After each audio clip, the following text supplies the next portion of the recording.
I remember something like the physical abuse and harassment started happening where kids would come up to me randomly in the hallway and like slap me in the face and walk off and laugh about it because they knew like I wasn't going to stand up for myself. I never felt like I had it in me to stand up for myself and like use my voice, and I just let kids walk all over me because I was so afraid to stand up for myself. I was afraid.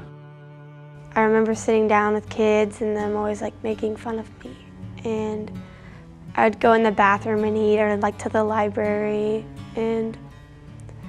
but then there was like a span of like a couple days where like I didn't eat lunch with it, like at all. And I remember walking down the hallway and I just kind of, everything just went black and I passed out because I like hadn't eaten. When I ran away, it was just horrible. I felt so lonely. I felt like I had nobody in my life. And like, I was just alone. Like, why was I even born in the first place? And you know, some of my mom will see cuts in my arms, and she'll be like, you know, worried about me because what's wrong with her? My drug use had become really bad, and the cutting had gotten even worse.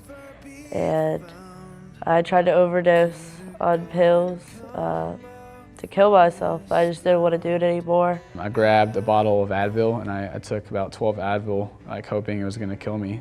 I just wanted to die. You make beautiful things.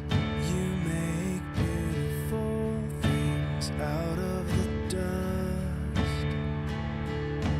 You make beautiful things. You make beautiful things out of us. I do my best to be friendly. Some people just don't want to be friendly, and I don't understand that. You know, what am I doing wrong that everybody doesn't like me? You know, like, why is everybody so against me? I changed everything about me. I changed the way I dressed, the way I talked, like my personality. I was willing to go any lengths to get anybody's acceptance and just attention at school. And I started hanging out with popular kids. Even when I was hanging with the popular kids, it made me do things that I wasn't okay with, like bullying other kids. I remember that happened for me in 8th grade where I was like going around the halls and like pushing kids against lockers and calling them names. And I turned into a bully eventually, just being hurt my whole life. I kind of like went on revenge, and I was tired of like being made fun of for my size, and in like a sick way it gave me like some sense of power over them, or a sense of like negative self-esteem for myself. I was just really obsessed with like the thought of like shooting up a school. I'd be like, I made a hit list around school and I posted that around the walls anonymously. And you know, like, I'll get so angry, like I just want to fight them. But then I'll be thinking to myself, what am I gonna solve with that? And that's when I started getting like, you know, facing those bullies that bullied me. Like, I started talking and I wasn't ashamed of who I was anymore. And then I overcame with that because one day I just stood up for myself. I was crying, just my face red and crying, and just stood up, and I like screamed to actually the whole cafeteria, and I was like, you know, I haven't done anything to you guys. It kind of like helped me to start a group. Everyone has a story.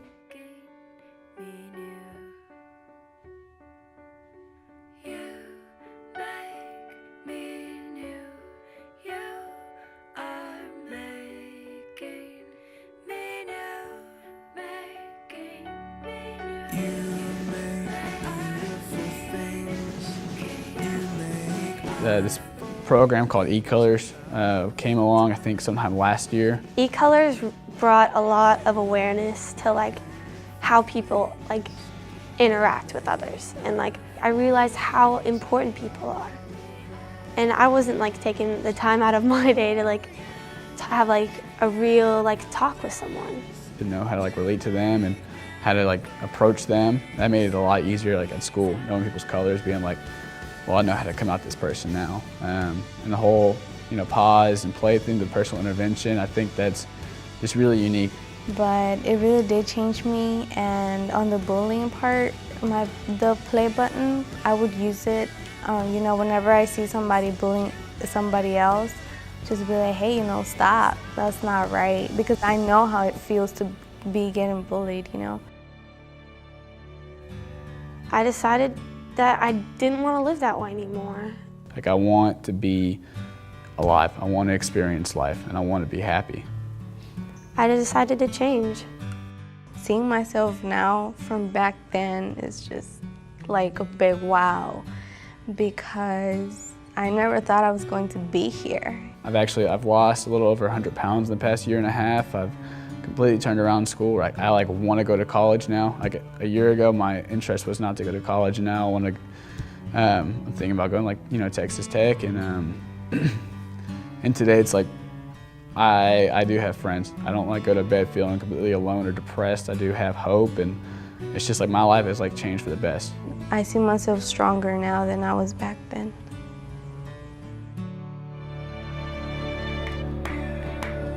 At the end of the day, the choice is yours.